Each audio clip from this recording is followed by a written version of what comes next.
Hi, Fab. Hi, Liz. Untangling Tourism Tech podcast, episode 20. That's awesome. Yes. And despite being super busy trying to keep up with everything that's going on because of AI, we're back and talking about it and sharing. And today, firstly, welcome to all of the Tourism Tribe members and other listeners. We're really pleased today to have a discussion about what is going on in the travel purchase cycle and the impacts on destination marketing organisations. We have spent a lot of time, a lot of our focus over the last few months has been working with organisations where they've asked for guidance about what is going on, what should they be looking at, what is their roadmap going to look like going forward, with a big underscored objective as to how do they maintain their value in that ecosystem that they are supporting, or those wonderful regional areas in tourism where the destination marketing organisation plays such an important role in supporting the sustainability and the collaborative relationships and the marketing for their region. So we're going to tackle a few questions now, Fab, because you've been doing a lot of these consults and are really close to the research and the answers. I'm going to be playing interviewer a lot of the time here.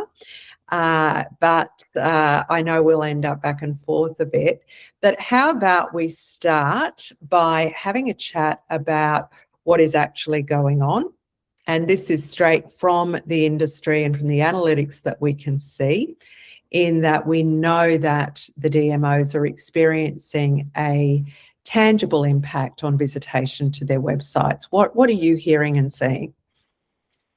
So I'm hearing in the world of AI and research is very obvious, zero-click search and zero-click search and visible search. But what does that mean? When I talk to staff at tourism organisation, I realise that, there's a great divide between what's happening in AI and what does it actually mean practically for tourism organisation. And the first one, that the understanding that when someone goes on an LLM or ChatGPT, Gemini, and searches for something, there is often no link that takes them back to the website that holds the information discussed there. So if someone does a search about what shall I do in Melbourne with 3 kids over the weekend, right? Before in Google, you'd see 10 options and you'll be able to click on it and land on these businesses' website. That doesn't happen now. That's what we mean with a zero-click search. There is no ability to click. So it makes it really hard for tourism organisations to actually explain their value, because you will not see that in Google Analytics because they didn't actually come to the DMO's website. So how do we measure the value, the contribution of the work that the tourism organisation does? Because the model has been totally flipped. They don't visit the pages, they don't visit the listings, they don't land on Google Analytics. And how do you prove your worth as a tourism organisation? And on average, we're seeing that there is a 30% drop in traffic to DMO websites on average, some more, some less. But it's a serious impact on the DMOs in terms of how they measure value and report to funding organisations, to their board, to the industry, which is what is getting people so concerned about how they reinvent their role. So this zero-click search, invisible search, I love it, new language that we're now working with when it comes to digital marketing. If they know that they're down on website visits, and that's just looking at Google Analytics, how else can they measure their value if they are being queried or are being searched and discovered in the LLMs? Well, there's another new world again. Is obviously AI, in order to be able to serve your content, they have to come and fetch it somehow. And all the LLMs have got bots, like we're familiar with Google Bot, in the old days. Well, it still exists. That's what would go to your website, read it, and then, decides whether or not it would be listed on the search engine. Well, AI have got bots as well, but these bots they visit your website server. They don't bring traffic to your Google Analytics because people don't follow links. So you have to go upriver, upstream once, and actually look at the server logs. So a bit harder. You might have to wrangle some data, and then see how often and which bots come to read your content regularly, so index your content. So ChatGPT, Gemini, they come and index. And then the other type of bots are the ones who come and retrieve your content in a live query on an LLM. So you know how LLMs, they index your content regularly, but then if they can't find what you're asking for, they will send a bot quickly to crawl your website and read your schema, right? This is what's important because it can't read the whole website. It reads the meta information to then serve it back in the query. So these two different types of bots, they will all be represented on your server logs. And if you use a tool like Cloudflare, if you work with us, you know that we set everyone on Cloudflare. That's an in-between between your server. You'll be able to then see inside Cloudflare some nice graphics and charts, and hopefully your growth in visits by these different types of bots. That's also where you can block the bad bots, but make sure you don't block all of them, right? Because you certainly don't want to block like ChatGPT, otherwise you're not going to appear there. And on many of our sites and sites that clients we work with, we've seen a huge increase in the last few months of, you know, these retrieval bots that come on the spot. So server logs instead of just Google Analytics. Yes. Don't despair because you'll see a drop in visits to your Google Analytics, but it doesn't mean that your content is not useful. But to prove that, you've got to go and look at the server logs. Absolutely. And I would have thought that it would apply to all of the industry and businesses, that those people who are visiting your website, because of the AI environment that they're searching in now, they're warmer leads anyway. So that's a benefit. That's a trade-off. Less visits to the website, but those that have come have already been exposed to an AI summary or similar to get there, which is great. Now, not that long ago, about 6 weeks ago, we released the DMO Playbook for AI. And that came about because we knew that we needed to bring this information together as well as a roadmap. What would a plan look like to be able to reinvent the value and secure the ongoing relevance and sustainability of a DMO? So we put the DMO AI Playbook together. We've had some really lovely sentiments of gratitude and great feedback on that, which is terrific. And one of the concepts that really led in the model that we articulated in the playbook, the compass model, so we put it basically a model that people could follow to create a plan. And one of those first concepts is about getting this valuable content that all the DMOs have out of the heads of the amazing staff and teams, BIC volunteers, and making it queryable. There's also this talking new language again in this AI environment that we're in, queryable versus crawlable. So Fab, you've been talking about websites being crawlable and having schema that can be very quickly searched on and retrieve information. Tell us about this concept of crawlable versus queryable. Okay, that might be a Fabby concept, but it works really well. It's an I think we should keep it as language for everybody.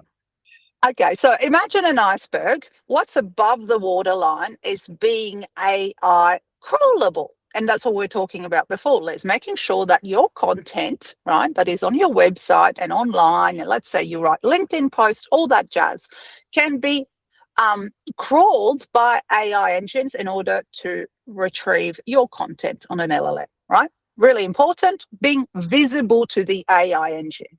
But what's underneath the surface, and what I've been doing with you and the team for so long now, is making sure that a whole organization can benefit from all the novelties and the efficiencies of AI. So that's what I call under the waterline. And it means that everything that we do, our knowledge, all our workshops, our podcast, and similar for DMO, like think about the content they create, but also the itinerary for media, the proposals, the education that they do with their members. All that takes time, right? Let's say you receive an itinerary request from journalists. There's no need to start from scratch again. You can use AI to crawl your inbox, index all the past itineraries that you've had in the past itineraries in the past, yes, indeed. Put it in a brain, so let's say a knowledge base, some sort of huge database that is well organized, so that when you receive an email next time, for example, well, you don't have to create the itinerary. The email reads how long people are intending to come, who they are, their background, does a LinkedIn search, bang, reads the past itinerary, prepares it, does it in a nice doc or Word document, whatever way you do it, prepares the draft response to the itinerary in your email inbox, and done. Before you even know there is a request in your inbox for such an itinerary. So that's what I call being below the iceberg. And AI query means AI can query all the great goodness that you've been doing as an organization over the years and help you maximize the efficiency of it. So that's a concept that is probably more technical, and that we see staff and tourism organization are starting to realize this could exist, but they don't know how to go about it. So our number one step normally is we tell them, make sure everything that you do is in a digitized format. And we're pushing our clients with that, aren't we? Like every meeting we have online, we are finding a way to either at best transcribe that meeting is what we want. We can use that within a client's wiki that we've created that is protected and private and gives us an amazing piece of context and detail information along with everything else about the business and their current AI and digital capabilities. That gives us an amazing client experience, and that's just one example of us making our content queryable and being able to do better work. And increasingly, when I'm sitting coaching operators, they are now starting to ask the question, how do I use AI to improve the customer process? How can I reduce the time and get better outcomes for the customer when somebody is emailing with questions or phoning and the staff are not really equipped to be able to optimize every part of that conversation and go back? So that's the kind of work that we're seeing starting to evolve, and the adoption is starting to creep up, which is fantastic because the awareness is there. Let's move on. I think so one of the most significant things in the travel purchase cycle in the last few months in terms of change that we've seen is this. Now it's happening. We were speaking about it for the last 18 months. It is an absolute collapse of the purchase cycle down into not only the search, that discoverability, but the booking, the actual transaction happening in one session. Now, we've seen ChatGPT introduce online shopping. Basically, you can go in there and you see the products come up, yet they backed away. They announced not long after they released the shopping that they weren't going to go there for travel. They were going to leave that to the OTAs with the apps that they build for use within ChatGPT. They're too complex, too many variables. Yet not long after that, Google's jumped on it and said, oh no, we're doing it. We're going to have the purchase experience inside Google. Now, this is absolutely massive in terms of changes to the travel purchase cycle, and will be disruptive to so many players, not just DMOs. I think Google should have just changed their name. It would have made it easier for people to understand that this is the full 360 change. Like Google, as we know it, does not exist anymore. People, it's a new thing. Maybe call it Gemini. So what does that mean? I mean, it does make sense, doesn't it, Liz? Like Google business profiles, they've had forever, Oh, ChatGPT. it's one of their greatest strengths is knowing everything about businesses, and all those audits that they do that upset some of our clients so much because they got locked out of being able to respond to reviews or update their Google business listing because they had something amiss in their, say, the naming, how they'd named their business compared to what their genuine business name is, that kind of thing, or a mismatch on address. That's Google's way of making sure that they've got the most reliable, accurate information about a business. They're in a perfect position. And they've got all the OTA relationships. They've stitched those up as well. So And they know. access, they know us. Yeah. Yeah. And they know the consumer. So as a consumer, if I give Google access to be able to know more about me and authorize it to be able to do these purchases, I will be able to buy anything in a single session, which is Google created Gmail, right? Who does not have a Gmail? That's how they know everything about you. They got you at the start. And I guess to really understand the strength of this, I'll use ChatGPT as an example because I'm not super happy with the way Gemini works when I'm driving. But let me give you a story. I do a lot of driving. I like talking to AI when I'm driving because obviously I talk to it. I can't type when I'm driving. So this gets you to start understanding how AI agents work, right? Let's say when you're talking to ChatGPT, it's as if you basically outsource the work that you want to book a holiday to someone else. Like the devil wears Prada. I always imagine, the assistant running behind you. So that's your The reason this is important, Fab, is because the purchase within Google and ChatGPT is being done. It's an agent doing the work, and that's why we just keep going. Explain the concept of agents. So let's say, okay, imagine I outsource something to my assistant and she'll do all the work for me. She knows me, just like Google knows me, right? She knows what I like. So I just say, okay, assistant, agent, go and book me a holiday. She comes back to me, she's booked it. I've trusted her because she knows me. Now, when I'm driving, currently I'm using ChatGPT because the voice of Gemini, I haven't fine-tuned it yet enough. I found it a bit slow. But I'm talking to ChatGPT about where shall I go? It comes back to me. It tells me where I should go. Imagine now when the shopping cart is turned on Google, it would have locked it or maybe put it in my shopping bag and I would just have to verify and check out. I haven't actually read any information myself, right? So that's what the experience of an agent, a travel agent, a PA is. So that's what's really important to understand for DMOs and how this has changed the Google we know forever. And Google having the Google business profile means that and it's going to be much more reliable than any directory that a DMO might have on their side because it's much richer. That's changed the game for DMOs.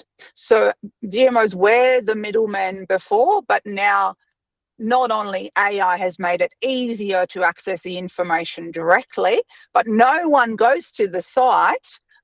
The agent provides the information, especially Google, that knows everything about us and can close the deal. So DMOs have to think, the way that we were displaying content about the region, that is not required anymore because that's been taken away from us. So what's our role? How do we ensure that the perception that is given by our businesses about the destination on the LLMs is accurate? And we've got some time, but not a lot of time. So we know that at the moment, the adoption of, say, fully or autonomous agents booking for people, it's very low at the moment. But if you consider that the investment that's going on in AI technology and agentic technology, it is going to move very, very quickly. 80% of travel agencies, the OTAs, are planning to deploy agentic booking at scale. So it really is urgent for the DMOs to understand what their roadmap is, to be able to be queryable, to be crawlable, and that carves out a refreshed value proposition for them. The Compass model that we have in the DMO AI Playbook, it gives a very practical flow of what a DMO can do. And one of the most important pieces, I think it's even though it's not technology based, the leadership that's going to be required by any organisation in any industry is the most important part. So you don't have to understand the technology, but you do need to engage the people who can make the decision, and convincing the board is one. It's one of the most important pieces in the Compass model. We have that as sort of the capital, the C, the first one, because that is what's going to make the difference, to get the decision makers to understand what's happening. And an easy way is give them a phone with ChatGPT, and then they'll quickly realise that making their the content is really important still from a DMO, but the way it displays on the website is less.